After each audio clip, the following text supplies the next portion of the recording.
Just wanted to know how many of you here are from Andhra Pradesh? My right is from Andhra Pradesh, left is from Bharat. So thank you. For me, it's really exciting times to be here, to have an interaction with all of you. When I was invited to Russia, there was a big question in my team. Why Russia? There are a lot of naysayers saying, do we really need to go all the way?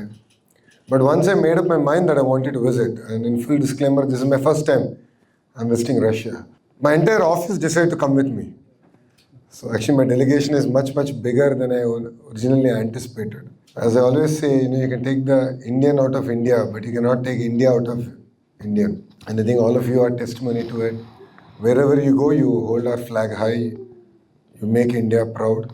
And for us, as a regional political party which has India's interests at heart, we always believe in serving Indians wherever they are. So all of you know Andhra Pradesh requires no introduction.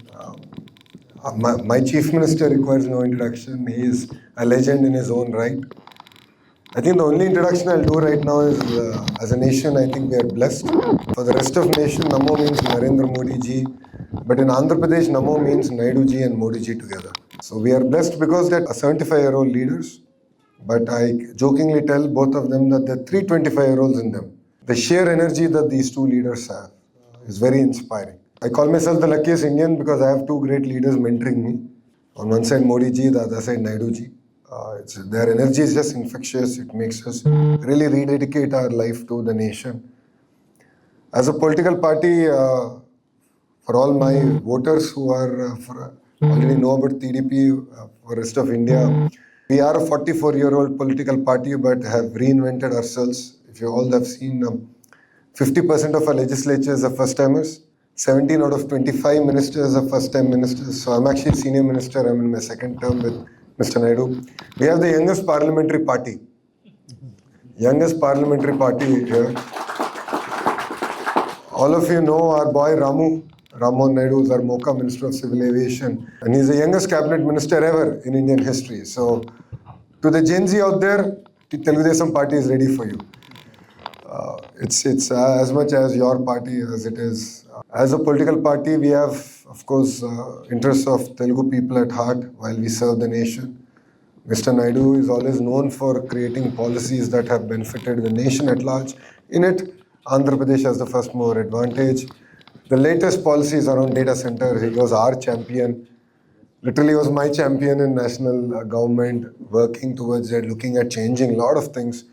And I believe now India will become the hub for data center investments for the globe. So it's really exciting times. So I'm really excited to be here. I think I spoke a lot. I'm here. We wanted to make it an AMA, Ask Me Anything session. So I didn't want to be beaten up alone on the dais. I thought Krishna also requires a little bit of beating. So I thought, okay, together we'll take your questions. So it's AMA. You can ask anything you want. We are here to answer. I believe that, Krishna and I represent the new leadership of India, the political leadership of India. We have our nation at heart. I was lucky to have Krishna be part of my delegation. Full disclaimer, he paid for his trip. I want to be very clear, he paid for his trip. My entire delegation that's with me, I paid for that trip. Full disclaimer, out of my pocket. But the reason I wanted Krishna to travel with me is it gives us great opportunity to reflect. In the plane, over dinner, in the car, we would only reflect about every meeting, every conversation we've had here. Honestly, the question that we've asked ourselves more and more is that Russia has been our greatest friend through thick and thin since our independence. I believe that in our generation, I think a lot more is desired. We can have a deep, meaningful relationship between two great nations. I've heard President Putin address speech yesterday. I think it was yesterday. I lost track of which day is where, but it was very inspiring. He spoke a lot about our relationship that India has had. The chairman of Rosatom also spoke about how Andhra can play a very important role on the eastern seaboard. So I think work is cut out for us as policymakers. To the diaspora here, I always look at you as brand ambassadors of India, brand ambassadors of Andhra Pradesh. How we behave, how we conduct ourselves reflects, it forms opinions. So it's very important we keep our flag high. We make India proud. As young leaders, we are here. We're here to answer any questions that you want. Don't worry about that. We are used to much larger gatherings, so our chief minister at this age, when he goes to a constituency, takes about 1,500 photos in 1 hour. I still don't know how he does it, but he does it clearly. But we'll take pictures at the end. But this is an AMA session, so you can ask any questions that you want. But I'd like to invite Krishna also to say a few words here. Thank you. Jai Hind. Honorable Minister Lokesh ji, and Indian diaspora here, thanks. I know you on a Saturday evening to take your time off, travel all the way. You must have traveled not less than 50-60 kilometers Saturday for family, but you show the commitment to be here and to interact with the Honorable Minister Lokesh ji. Thank you for taking your time. For me, I come from Andhra, you know that, but I come from a place called Guntur. Narfrapeta, అదే చాలా తెలివైనడు. And I represent Narfrapeta as a constituency. And as I come from Guntur, for me, grow up in Guntur, you don't feel alien to Russia. I say that because as I was growing up, there's a lot of tobacco trade that used to happen from Guntur to Russia, and a lot of Russians used to stay in Guntur. We used to see them very often. And they stay for not just for a week or 10 days, but they used to stay for months together. So it's not something new. And the second reason I say I don't feel alien to Russia is because I don't know how many in your generation have read those books, but at least I could read because I used to go to a library which used to stock old books. There used to be a science, very good science books that used to come from Russia all the way to India called Mir. I don't know how many of you remember that. They used to come there. Beautiful books that they used to send on a subsidies to India. And all these libraries used to stock them. When we were reading our textbooks, they were little in a black and white color, and it's not that exciting to read, but Mir books were very exciting to read, so I used to read them. And third reason I don't feel very alien about it is because I don't know how many of you actually look at art, but have you seen Himalayan water bottle in India? There's an artist called Nicholas Roerich. He's from Russia. His art is on that. Every bottle, his art is on that. And what is the connection between him and Guntur? There is an artist called Sanjeev Dev. I think it's from your constituency, Tumapudi. There's a village called Tumapudi. Sanjeev Dev is the artist. They both collaborated and did so much of work in art, and his art was actually exhibited sometime back in Russia, and Nicholas Roerich still has a huge estate in Bangalore. So that is how much Russia-India relationship is very intertwined, and we don't feel much of when you come to this country like Russia, I don't feel much of an alien here. I feel like I know this is a very good friend of ours. So yes, and also last 2.5-3 days, wherever we went, they welcomed us, and they were like showing us these are the opportunities that we have, we should explore them. So I think it's very exciting time to be here, and definitely when Lokesh ji planned his trip to Russia, a lot of people were like, why Russia? You're going to WEF, you're going to Singapore, you are going to US, Bay Area, you're getting Google investments into Andhra, you're getting Astral materials into Andhra, but his point of view was, let me look at different angle to the whole thing, and let me look at different avenues where to a country which is actually outward looking for investments, to come and have a technology, and also wants to come with technology and invest in Andhra Pradesh and in India. That's why he has taken the leap. No one has done that, at least from our neighboring states. But I'm telling Honorable Ambassador, in the next few months, you'll get a lot of letters saying, Competition is good. Saying that you want to visit. Wherever he goes, after he goes and comes back, a lot of people will know.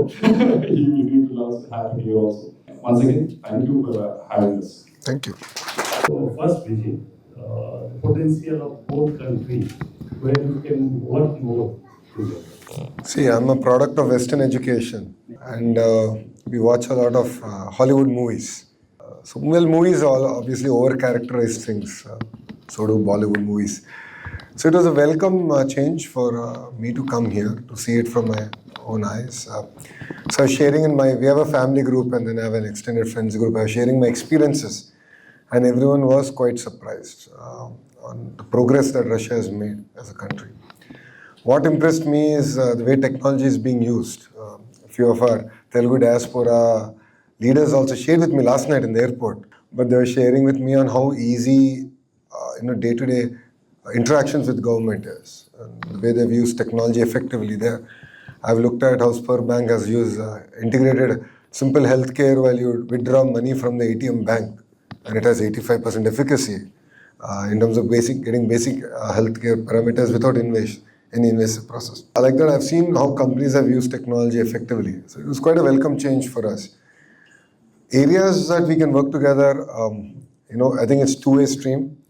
Definitely Russia is also looking for investments from Indian entrepreneurs. It was a surprisingly welcome change of how prepared Moscow government was to receive our delegation at SPIEF. I was simply impressed that they identified the sectors where Andhra can help Moscow and how Moscow can help Andhra. And they were tracking how a lithium-ion company caught fire in Andhra. So it was very impressive, the proactiveness with which a city government has in attracting investments has just been amazing. So definitely when we go back, I have certain sectors, including pharma, where they're looking at investments here, and vice versa, right? Definitely there are areas, energy is a no-brainer, of course. Saying that there are various other sectors that I see opportunities. Technology is a huge sector, healthcare is a huge sector that I see opportunities where we can bring in technology from Russia to India. No second thoughts about it. Saying that, I think it's a two-way stream. Definitely two major investments in terms of rupee value or ruble value made. One is the Nara investments, the other one is the Rusal investment in Andhra Pradesh. So it's equally important that the states nurture these investments and enable them to thrive, because I think early success is going to be critical to open the gates of investments coming through. Yeah. So I have a question for you. So there is a lot of demand in Russia, particularly for handlooms and handicraft items. So why not Andhra Pradesh can look into this particular segment and direction, so that we can customize our quality material and our quality designs according to Russian standard states. And there is a huge potential. I think I would like to propose this idea, sir. No, absolutely. I mean, ODOP is a big focus push from the Honorable Prime Minister. And even our Honorable CM is very clear that product perfection is important. It is one of the 10 guiding principles of Swarnandhra vision, which is a developed Andhra Pradesh by 2047. So that's where we got successful entrepreneurs like Suchitra Yellagar, who's a co-founder of Bharat Biotech, who's doing free of cost, is an advisor now to the government on handlooms. One district, one product, how do we do design, innovations, perfection. And she's so passionate about it that during the last partnership summit, I wore a bandgala, a half jacket, and she got the fabric from East Godavari, and she said, you have to wear it, Lokesh. I mean, if you don't wear it, who else will wear it? So she's that passionate about what she's doing. And then she's working with the weavers. And in fact, the products that we gifted here as a delegation is all handloom.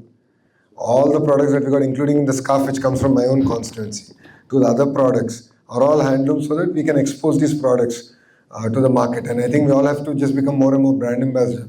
And as we fine tune our products, we will, I think, do better. Thank you. I got quite curious when you mentioned data centers, and my concern kind of stems from the fact that Visakhapatnam, I think South India in general, is quite warm, and data centers itself, they require a lot of cooling and a lot of resources to just keep them running. So I mean, it can be Google, but it still seems quite a commitment that's not very sustainable. The reason I believe that the data centers will not sustain in the West is because they don't have one grid system. India is very fortunate under the leadership of a Prime Minister. We have one nation, one grid. What this enables us is Andhra is one of the leading players in renewable energy. So we have a mandate to build 160 gigawatts of renewable energy, solar, wind, battery energy storage system, and pump storage hydro projects. All put together 160 gigawatts coming from renewable sources. So I have energy. In my vision document, I said 6.5 gigawatts of data center. 6.5 gigawatts. So honestly speaking, this debate is infructuous. I believe that India is very different from the West, and we shouldn't get carried away with the propaganda that's getting built against on it. And I'll tell you why. 1 gigawatt of thermal power plant consumes 7 times more water than 1 gigawatt of data center. No one is talking about the thermal power plant because everyone wants energy. But then please understand that if you have to power all the AI apps on your phone, where are they going to get powered? In the West. I believe India should have a sovereign cloud. We need to protect our data on our soil. Data embassies are required. And we are the largest markets for these companies. The traffic that YouTube gets, Instagram gets, Facebook gets, it's because of India. WhatsApp, India is the single strategically most important market. Where is our data sitting? Not in India. We intend to rewrite that. We believe that our data should be on our soil. The investments should be in our soil. And for me, please understand that every industrial revolution has created more jobs than it has replaced. But it is created in countries and geographies which were ready for it. AI is one great example of it. It's not just about data centers alone. It's not about, for me, building a data center.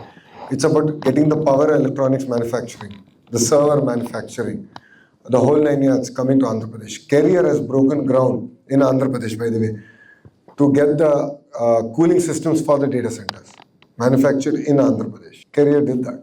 And it's, I think 18 months we're going to deliver that project. So we intend to capture the entire ecosystem. Now I met a lot of companies here in Russia who are very good in AI. Right? So I'm now thinking on how do I prepare our youngsters for the next wave of AI revolution and AI jobs. AI is here, whether you accept it, whether you like it, you don't like it, it is here. It is going to fundamentally change the way we are all going to work, communicate. No second thoughts about it. If you resist it, you will be replaced by it. If you embrace it, you can leapfrog in terms of per capita income.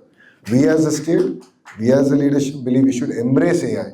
And that has been our approach. So today I visited Spur Bank had a CSR program called School 21. The delegation spent an hour and a half at it. He spent 1.5 hours.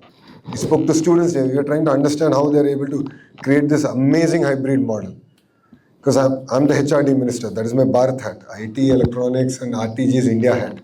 Bharat hat is education, and I love it. That's a portfolio I chose because I believe fundamental change in India should happen from education, nothing else. That's the fundamental change. So skill development is part of my portfolio. It's actually a very important part. So I spent considerable amount of time. I understood it's not just about technology, but it's about how do you get people to work together. How do you gamify the entire environment? So, and after that, I think Krishna and I spent an hour actually reflecting about it in the car, traveling, we're exchanging ideas and thoughts. How can we get this better? So this is the work that we need to do. And India should embrace it and should go all guns blazing. Please don't get carried away by propaganda because I've seen technology. I visited even Intel. I saw Intel chips that are actually air cooled, ambient air cooled chips, and they'll work in Indian temperatures also. Technology is changing. Look at the earlier mobile phone. Look at the iPhone today in your pocket. Look at the power it has in your pocket, right? Technology is going to evolve. What took compute capacity of 1 gigawatt today, tomorrow will be compute capacity in 50 megawatt. Things are going to crash.